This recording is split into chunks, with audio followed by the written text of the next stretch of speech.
And this fight will take place on our own soil, so you better be ready for it. It's not a matter of democracy just in the Middle East. We're being asked, we will be asked again, being asked in Western Europe and as near to here as Ontario, whether maybe Muslims should have separate courts for Sharia, and whether we should amend our practices of free speech and free inquiry in the academy and elsewhere so as not to offend them. And don't you think that this demand is going to be dropped? It's not going to be. It's going to be advanced more and more aggressively, and it will be backed more and more obviously by the threat of force. Not one, I'm ashamed to say it on behalf of my profession, not one American newspaper or network agreed to show those Danish cartoons, for example, even as an objective news story. Here, in a media which, let's face it, is pretty much image-driven now, not exactly word-dominated. The image is all, here's a big fight about an image. Well, what image? We're not going to tell you. Now, I know these people. I know the people who take these decisions, and I know it wasn't out of respect for Muslim sensitivity. It was out of sheer fear. In the United States, publishers of CNN, Washington Post, people I talked to, openly saying they were afraid to do their jobs, and plausibly so, and crying before they were heard. So don't think it hasn't started. You either have to get used to it or say you won't put up with it. And there's not much wiggle room, I think, between these two. Please comment on President Bush's use of the word Islamofascism. It's one of the terms he's tried out because we haven't got yet, maybe we don't need a name for the war. There are some on the right who are calling it already the Long War with capital L. Let's just call it that, the Long War. Something about that is sort of bleak and economical slightly appeals to me. It's obviously, I don't need to waste any time saying why it's not a war on terrorism. It wouldn't be true to say it's a war with Islam because it's the product of a civil war within the Islamic world where the extremists are trying to conquer first their own side, their own people, their own co-religionists, that's to say. Just as most of the victims of the Taliban were Afghan, not American. And most of the victims of jihadism in Iraq are Iraqi, not American.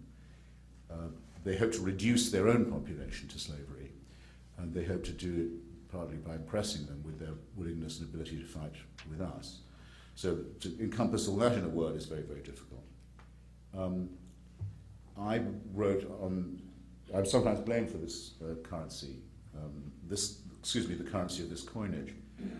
I wrote immediately after September the 11th that I thought what had happened in New York was fascism with an Islamic face.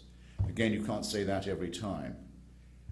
So some people have collapsed it into Islamofascism and said that I invented it, which I didn't. But I would justify it as a resistance to the totalitarian in the way that I just described, the caliphate and the Sharia law and the imposition of laws on every aspect of human behavior and conduct as implicitly totalitarian. And aggressive, because it mandates war against unbelievers. So it's a society organized for war. It doesn't say we just want to do this to Muslims. It says we want to spread and conquer. It is, to say that it was infected with the most toxic forms of anti-Jewish paranoia would be the least one could say about it. These people have absolutely in common with National Socialists and Fascists. They believe in a secret, all-powerful Jewish world government headquartered in the United States. That they believe in the worship of one leader and the study of only one book strikes me as suggestive as well. The alliance that it allows between the extremely rich and the extremely poor and downtrodden is an exact replica of the exploitation of unemployment and misery and ignorance by the powerful cartels and generals and aristocrats in Germany and Russia and, Germany and Austria and Italy. Speaking the language of populism when it suited them. Strikes me almost classically fascistic, and I'm sure that now I've got this far, some of you can think of some parallels as well. It's not at all like fighting the Cold War. You're not up against an enemy that understands self-interest and self-preservation. Indeed, the most frightening and I think the most reassuring thing about it is that, like fascism, it's extremely irrational. It has a cult of death, for example. It's not by accident that suicide is its most consecrated act, its most exalted act. It is highly superstitious and irrational, and it makes insane decisions. I don't think that any one of bin Laden's acolytes can now really wish that they had attacked the World Trade Center. They didn't know that within a very short time they would lose the two governments in the region that most favored them, that so many of their militants would be dead or in prison or on the run. They expected the United States to buckle very easily. It's why it's very important. I think it's the duty of every citizen to make sure that the rumor that the United States has no stomach for a fight and is run by mere hedonists who care only for their recreations and their most recent headlines and has no will to resist. It's very, very important that everyone think of their own way of disproving that proposition. Is the United States an empire? And if so, what kind of empire is it? I've always argued that yes, it is an empire, and both in the positive and in the negative sense of that term. Empire of liberty was what Jefferson wanted to call the United States. It was one of his terms for it. He wanted, in other words, to have a continent-sized country that would be a democracy, and he thought that its boundaries could be quite wide. I mean, Cuba could easily have been a part of Jefferson's union if he'd had the means to do it. Sometimes wonder if it wouldn't have been better than having Cuba as a semi-colony, which was the solution actually adopted.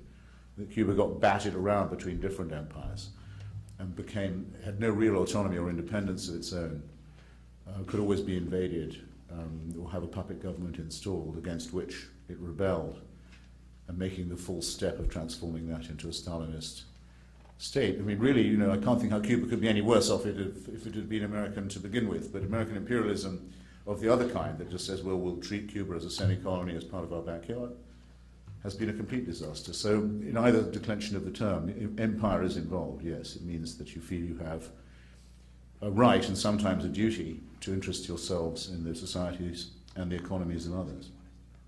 You have to be quite an arrogant son of a bitch to think that, but I mean, where would America be without arrogant sons of bitches? How can America improve its image in Middle Eastern countries? Shouldn't be bothered about that. It should worry. We should be asking ourselves what they should be asking themselves what we think of them. That's what I mean to say.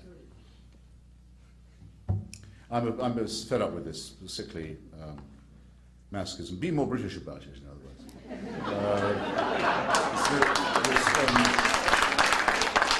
I mean, my line on this very simply being that it's absolutely no better to be English. Absolutely no better, but really absolutely no worse. Okay. And you don't have to worry about whether people like you or not. It's contemptible to keep asking yourself. It's like people taking opinion polls all the time. In mid-speech they're saying, could I just interrupt, is this speech making a good impression on you or not?